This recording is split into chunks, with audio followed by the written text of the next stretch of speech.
Stalnaker with Hub Culture, and we're at the Ordinary Club of Extraordinary Women, one of our really amazing events during Climate Week NYC. Joining me now is my old friend Agnes de Villarson, who I would say is a designer and a poet in the language of flowers.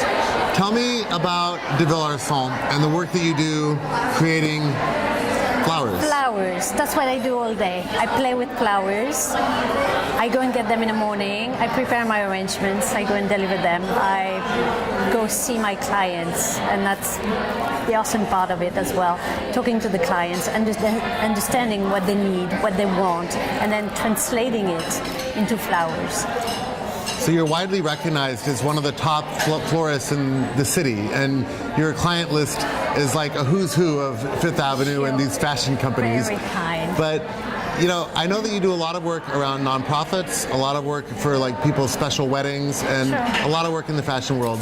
Sure. Tell me, like, how do you create the language of like floral design? Because your designs are quite famous for being extraordinarily beautiful, but it takes something special to be able to just create this. What's the process for you? I think that's what I just said about the communication with the person you're going to create the flowers for.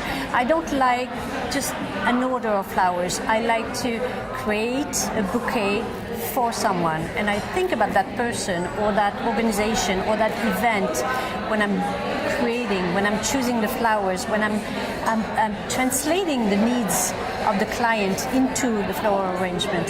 And that's what makes it interesting, and then eventually, hopefully, beautiful.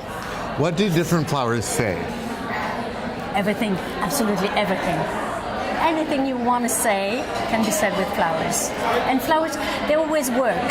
You know, there's nothing wrong. You can't go wrong by sending flowers. Doesn't matter the occasion, the non-occasion, the person, the sex of the person, the relationship you have with that person. It just always works, and it's all about pleasure and joy and beauty. So I'm lucky. Do you have any favorites? Do you have any favorites that are your go-tos that are uniquely your signature?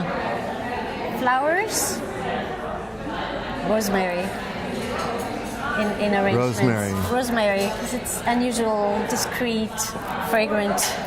I like it. And other than that, plenty, always. The going with the season is always nice too. It's important.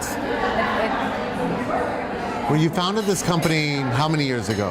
7 years ago. 7 years ago. It's been very successful. It's growing. Where do you see it going next? What's your vision? Probably extending it to other cities.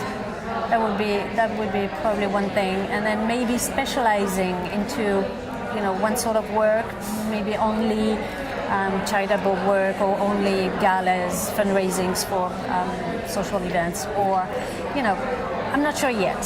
Still exploring. Maybe going back to Europe and installing a little bit there. A bit of the activity. And you're French, but living in New York, and so a lot of the work seems to have a bit of a European flavor to it. Do you take some of your roots into the way that you design these things? I think it's extremely important. I think it's extremely important to create with what you have, what you grew up with your own history, and definitely what I do is inspired with what I've been growing up with. Absolutely. Speaking the language of flowers with Agnes de Villarson here at the Ordinary Club for Extraordinary Women in New York. Thanks so much for taking a few minutes out of your lovely scented life to join us for lunch. I'm Stalnaker with Hub Culture.